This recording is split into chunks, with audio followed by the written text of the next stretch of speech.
Interesting, all of that stuff you've just told us, Michelle, about the stats and the whatnots and the ins and outs of hoarding. What are some of the most disgusting things that people might hoard, do you think? Dead cats. We've talked about that. We have talked about dead cats. Poo. We're not going back there again. Poo. We're also not going to go back there again. What about tampons, Mish? No. What? Oh, this was from my first rags. There's one guy on Reddit, just when I was looking into this, I found a Reddit post where one poor man discovered that his girlfriend was hoarding a pile of her used tampons in a drawer, and they looked like they'd been there a long time. If you find that, is that an instant, breakup? Red flag, so to speak. Ew, Geordie. Brown flag at that point. Stop it! I mean, wouldn't you think this girl's... Yes. He posted on Reddit and he said, what the fuck do I do? Oh, shit. I don't know what to do with this. And he did say that he did ask her why she didn't at least wrap them up, because they were all just as they are. Pulled out, popped in the drawer. No wrapping in toilet paper or anything like that. She said that it was a waste of toilet paper to wrap them, and that what she decided to do instead was to leave them in the drawer to let them dry out, and then she was going to throw them away, but it had gotten out of control.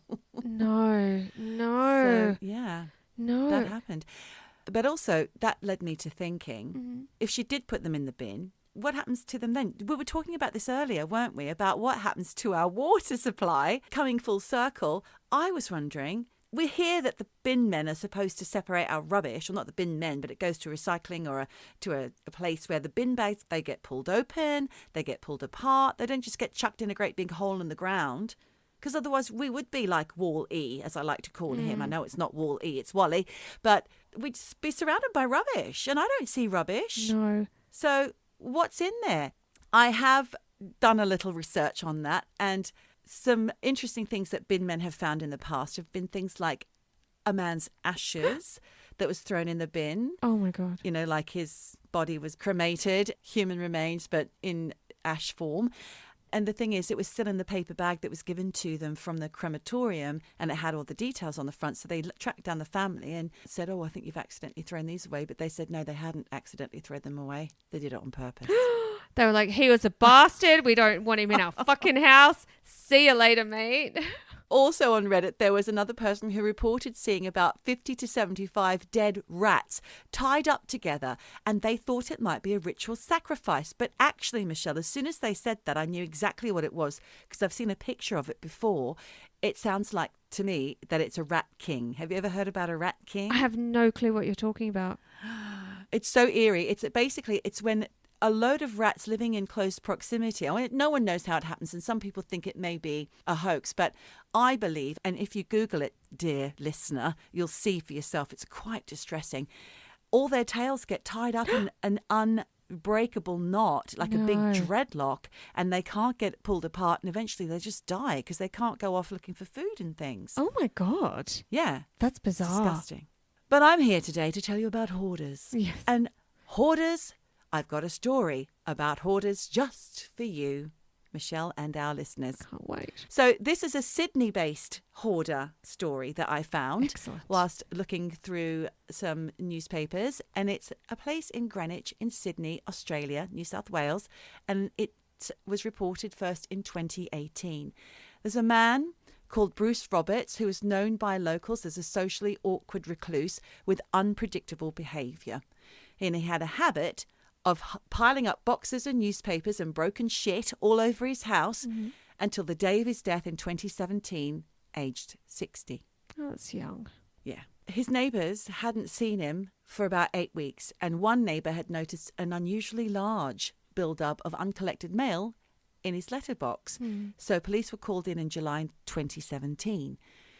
Firefighters and the police had to battle their way into the house because it was a hoarder's paradise. Oh, my God. And once in, they found Bruce Roberts slumped over a bar heater in the hallway with the heater still on. No. Sorry, guys. Oh, he was cooked. Yeah. No. His head, face, right shoulder and chest were not in a pretty state. Oh, God.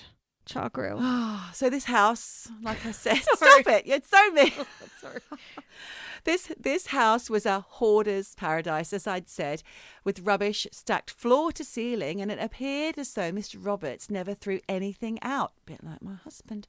But there was a little path that was kind of swathed from room to room. It was about a person's width wide for Mr. Roberts to be able to get through. But all the bedrooms, everything full of rubbish. He had lived in that house for at least 30 years because he inherited it after his mother's death in 1989. They were a wealthy family, Michelle. Right. Well, Greenwich is an expensive suburb, I believe. Where is it? You don't know. He inherited it from his mother after her death in 1989. Plus, he also inherited $1 million in shares. Ooh. This guy never had to work again. So that's why he could live that lifestyle of just being inside and collecting things. At the time of his death, he had more than $600,000 in his bank account. Greenwich is in the very, very posh part of the North Shore.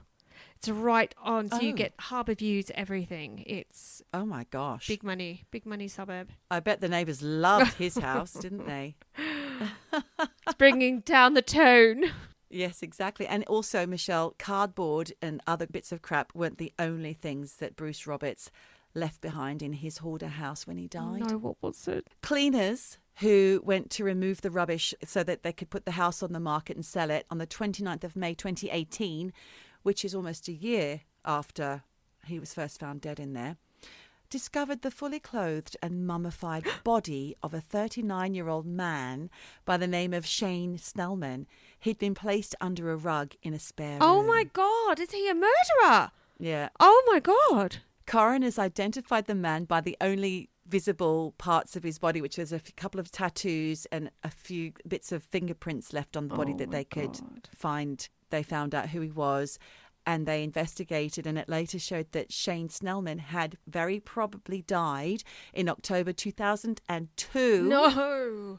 From a gunshot wound on the left side of his neck. It's believed that Snellman was attempting to rob Bruce Roberts, but was confronted and shot because they don't think that the men knew each other. Right, because I was wondering, is there like a sexual motivation here? He was a recluse, Michelle. He never went out. As you've just told me, he lives in an affluent Sydney suburb. And he just happened to have a gun. Well, he had 13 guns and a pile of ammo Oh, shit. in his house. Okay.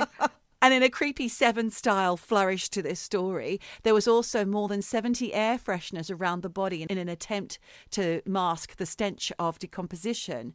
Why didn't the police find that a year before? I guess that's how bad the house Holy was. shit. I mean, but when you see a hoarder house, you know, it takes a lot. Takes your breath away. Oh, take my breath away. I mean, that guy just chose the wrong house to rob. Absolutely. And it turns out this poor Shane Snellman, you putting your hand up? No, sorry. I just had a fly in front of my face. It turns out that the coroners discovered that Snellman was transient, so he was a homeless man. Okay. And Roberts, who rarely left his home, there is no way that those two could meet. That's how they came to the conclusion that he must have been robbing. They also based this on the fact that Snellman had had a really rough upbringing. He grew up in a boys' home. He had issues with drug abuse. He was in and out of jail for minor offences, including a 10-month stint, age 15, before he was acquitted for the murder of a homeless man. Oh, my God. He didn't have a lot of chances, this guy. No. He didn't. And also, he was down to his last dollar. They discovered that he'd taken his last dollar out of his bank account on the day that he died, leaving 66 cents left in there. Obviously, he went roaming the streets of Greenwich thinking he could find an easy target. Yep. And like you said, Michelle, climbed in the window or whatever of the wrong place in 2002 and wasn't discovered until 2018. Fuck, man. I mean, it's amazing. Like, both of those bodies must have been absolutely horrific to find for the services who went in there. It just doesn't get worse, does it? I mean, first of all, they find Bruce Roberts cooking over his bar heater. Oh, come on. In a hoarder's paradise. And then a year later, the poor cleaners turn up and find a mummy. You want big dollar to be cleaning that place. Well, that's the thing. Fuck. Us declutterers don't get paid enough, I tell you. True, Jen, true. True, Jen, true. That's insane.